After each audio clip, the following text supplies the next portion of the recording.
면접 중에서 특히 요즘 많이 관심을 가지는 게 의대에서 보는 MMI 면접입니다. MMI 전 찾아봤더니 멀티플 미니 인터뷰라고 되어 있더라고요.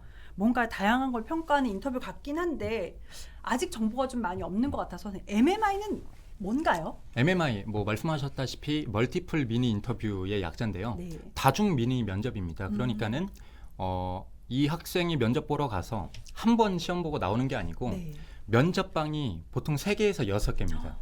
거기를 번갈아 들어가면서 뭐 10분에서 20분씩 다양한 질문들을 받고 심층적으로 막 추가 질문도 엄청 많이 하고요.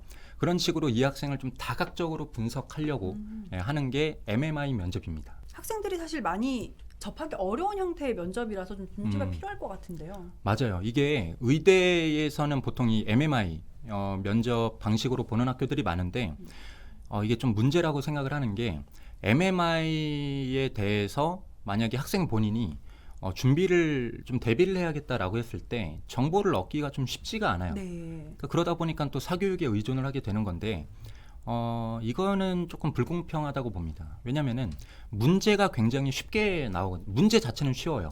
그래요? 네, 근데 이 쉬운 문제를 갖다가 어렵게 답을 해야 되기 때문에 굉장히 힘든 면접인 거죠. 굉장히 다각도로 생각을 해야 되고요.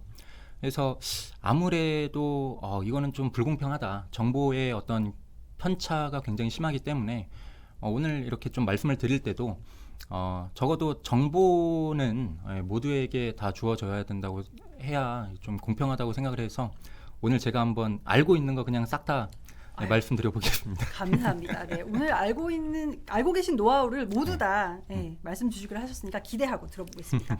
그러면 일단 이게 왜 도입됐는지를 알아야 준비를 좀 할 수 있을 것 같은데 이게 왜 도입이 된 건가요? 의사라는 직업이 뭐 단순히 똑똑한 것도 중요하겠지만 굉장히 힘든 직업이거든요. 네. 예. 보통 이 공부 잘하는 친구들이 최상의 아웃풋을 위해서 의대를 지원한다고 했을 때 어떤 그 봉사 정신이 좀 떨어질 수도 있고요. 힘들다고 했을 때 이걸 버티지 못하니까 의대에서 자퇴를 할 수도 있고요. 네. 이런 많은 문제들 때문에 단순히 공부 잘하는데 의대라는 네임밸류 때문에 오는 학생들을 거르겠다라고 해서 이 어떤 소통과 공감 능력 그리고 인성적인 부분에 초점을 맞춰서 시험을 보는 게 바로 MMI 면접이라고 할 수 있겠습니다. 정말 의사로서의 소양을 보기 위한 테스트라면 MMI는 정답이 있는 면접인 건가요? 일단은요 MMI에서 가장 대표적인 유형이 딜레마 상황 면접이거든요. 네. 애초에 정답이 없죠.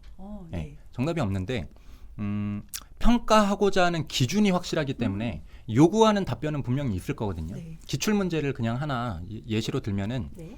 자 한림대에서 그런 문제가 한번 나왔었습니다. 이 남성이 네. HIV 양성 판정을 받았는데 네. 이거를 부인에게 절대 말해주지 말래요. 말하지 말래요. 네. 그러면 당신은 의사로서 어떤 결정을 하겠습니까? 이런 딜레마 상황이죠. 그러면은 보통 여기서 딱 드는 생각은 말을 할까 말까예요. 네. 이렇게 A, OR, B로 정답을 먼저 말씀하시면 큰일 납니다. 왜냐면은요 추가 질문이 미친 듯이 들어와요. A로 말을 하죠. 그러면은 왜 B에 대해서는 생각 안 했죠? 계속해서 질문이 들어오기 때문에 네. 답변을 구성하는 그 상황 속에서도 다양한 관점을 생각을 해야 되는데 자 어떻게 해야 되냐? MMI에서 중점적으로 보는 요소는 크게 3가지입니다. 첫 번째 논리력과 비판력을 봐요. 그리고 두 번째는 이 의사소통 그리고 어떤 공감의 문제 이거를 보고 세 번째는요 도덕성과 윤리의식입니다. 이게 다 드러나도록 답변을 구성을 하시면 돼요. 그러니까 제시문이 주어졌을 때요 일단 상황을 분석하고 분류를 하십시오. 그러면 이 과정 자체가 논리력을 보여주는 거죠. 이 상황 속에서 주어진 모든 이해 당사자들의 입장에서 역지사지로 공감을 해보는 겁니다. 이 남편은 왜 말을 하지 말라고 할까? 부인 입장에서는 어떨까? 나는 의사로서 어떨까? 선택지들을 내가 한번 시뮬레이션을 돌려보는 겁니다. A로 했을 때 어떤 긍정적인 효과는 뭐지? 아니면 부정적인 효과는 뭐지? 그리고 이제 실행을 했을 때 각각의 선택지들이 어떤 결과를 낼 것인가? 그리고 그에 대한 피드백도 있어야 될 겁니다. 네네. 이 결과가 나오면 끝나는 게 아니고 어떤 식으로 또 대비를 하고 대안을 세우고 어떻게 하면 좀 절충할 수 있고 이런 것들을 분석하는 게 이성적인 판단이죠. 그러면은 여기까지 분류가 됐으면은 제일 마지막 남은 하나의 그 평가 요소가 뭐죠? 도덕성과 윤리 의식이죠. 네. 마지막에 이 선택지들에서 정답을 A냐 B냐는 골라야 될 거잖아요. 네. 그거를 고를 때는요. 어떤 의사로서의 직업 윤리, 도덕성, 어떤 사회적인 도덕, 윤리 이런 측면에서 고려를 해서 이 최종 답안을 정하는 겁니다. 네, 이렇게 딱 사고의 흐름으로 답변을 준비하면요. 이게 100점 100승일 수밖에 없는 게 이 정답이 없는 문제잖아요. 네. 그러면은 이 면접관 분들도 애초에 뭐 예시 답안이 있는 게 아니고 추가 질문을 이 로직 트리를 굉장히 촘촘하게 짭니다. 학생이 A라고 말했을 때 B는 어떻죠? 라고 하는 어떤 질문들, 어떤 감성적인 접근만 했을 때 왜 이성적인 접근은 안 하시죠? 라는 어떤 이런 모든 경우의 수에 대해서 추가 질문을 만들어 놓습니다. 근데 그 로직 트리를 만드는 과정을 제가 지금 설명드린 거예요. 근데 의대 같은 경우에는 학교의 특성이 또 뚜렷한 걸로 좀 알려져 있는데 어떠한 학교 의예과는 이렇다라고 좀 구체적으로 좀 얘기를 좀 해줄 수 있는 게 있을까요? 좀 전문 지식이 있어야지만 풀 수 있는 게 지금은 한림대가 거의 유일하고요. 네. 물론 이제 올해 모집 요강은 조금 바뀌었을 수도 있습니다. 네. 근데 이제 경향상 그렇고 네. 보통 다른 학교들 같은 경우에는 의료 모의 상황이 나온다라고 할지라도 어떤 전문적인 지식이 없어도 딜레마적인 상황에서 일반인스럽게 접근해도 충분히 답변을 할 수 있는 경우예요. 이제 근데 뭐 성대, 그러니까 성균관대나 네. 인제대 같은 경우에는 아무래도 조금 의료인 그 모의 상황보다는 학교에서의 아니면 가족에서의 상황이 좀 많이 나오는 추세입니다. 그리고 또 말씀드릴 게 뭐 일단 서울대나 울산대 같은 경우에는 이 어떤 예술과 관련된 인문학 네. 제시문이라든가 아니면은 그 사회과학적인 뭐 시사 제시문들도 좀 나옵니다. 네, 그러니까는 그런 부분에 대한 어떤 준비도 좀 필요할 것 같고요. 특히 서울대랑 울산대는요 면접의 비중이 50%입니다. 네, 다른 높네요. 데들은 20%에서 30%인데 서울대 울산대는 면접의 비중이 좀 굉장히 크다라는 특징을 또 갖고 있어요. 네. 부담스러울 것 같아요. 네. 그런데 제가 이렇게 쭉 듣다 보니까 네. 정말 훌륭한 의사를 만들어 내기 위해서 꼭 필요한 어떤 관문인 것처럼 느껴지긴 하는데 네. 너무나 낯선 형식이다 보니까 준비하기가 굉장히 어려울 것 같거든요. 네. 모두가 다 이렇게 뭐 학원이라든지 아니면 좋은 선생님의 도움을 받기 어려울 수 있으니까 그렇죠. 어떻게 좀 스스로 준비할 수 있는 팁 같은 게 좀 있을까요?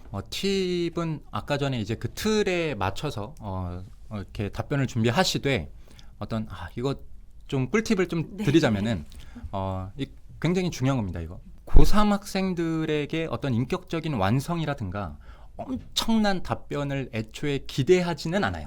그러니까는 이게 어떤 말이냐면 나의 생각인 것처럼 말하지 말고 어떤 권위자의 생각이라든가 고교 학습 과정에서 배운 어떤 개념들 있죠. 네. 철학자의 철학이라든가 이런 거를 조금 빌려와서 나의 주장을 말하는 것도 괜찮습니다. 예전에는 서울대에서도 전문 의학 지식을 갖고 있어야지만 푸는 문제들이 나왔는데 그것들이 사라지는 추세거든요. 네. 어차피 고딩들은 이거를 모른다라는 것을 알고 있는 거예요. 그게 뭐 중요하지도 않고 결국에 의대에서 배우는 것들을 너가 정말로 습득을 잘 해가지고 실제로 써먹을 수 있겠니?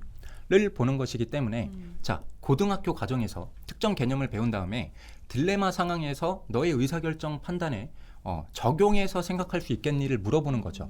네, 그렇기 때문에 나의 생각인 것처럼 말을 해서 나의 어떤 그 철학적인 어떤 그 우수함을 설명한다기보다는 그 철학자들의 어떤 기본 지식, 고교 학습 과정에서 배운 거, 아니면 뭐 시사에서 본 거, 이런 것들을 좀 인용을 하면서 말씀을 하시는 게 훨씬 더 의대에서의 어떤 학업 가능성을 더 좋게 평가받을 수 있지 않겠냐라는 게 좀 개인적인 생각입니다. 네. 네.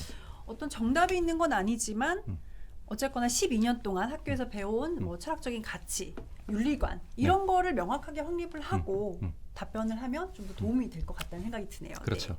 그런데 이제 마지막인데 그래도 좀 더 준비를 하고 싶은데 사실은 뭐 예를 들면 서류 기반 면접이나 이런 거는 내 서류 보고 공부할 거라도 좀 있잖아요. 네네. 이제 어떤 과목이나 어떤 책을 좀 공부를 하면 좀 도움이 될까요? MMI 그 관련해서 기출 문제를 모아둔 뭐 책들이 있는 걸로 알고 있는데 네. 뭐 그런 거는 시중에서 구매가 가능하니까 네. 당연히 기출 문제가 가장 중요하고요.